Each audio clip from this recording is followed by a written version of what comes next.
বলেছি। এই দেখো এটা হচ্ছে ওয়াটার বুক। এটার মধ্যে আগে জল ভরতে হয়, তারপরে এটা এমনি করে খুলতে হয়, তারপরে এইদিকে এমনি এমনি করে লিখতে হয়, তাহলে কালার হয়ে যাবে পুরো। আর দেখো এটা হচ্ছে ওয়াটার পেন্সিল, আর এটা হচ্ছে মিনি গ্লাস।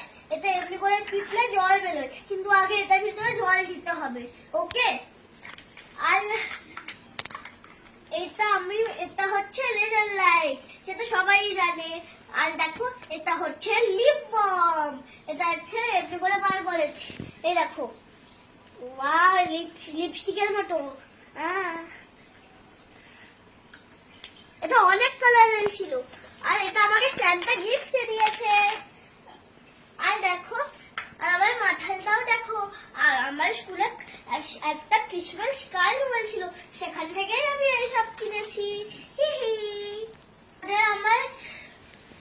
তোমাদের আমার ড্রয়িং এর জিনিস আর জল খাবার জিনিস আর আর এই লিপ বামটা কেমন লাগলো? যদি তুমি আমার সাথে এগুলো নিয়ে খেলতে, ড্রয়িং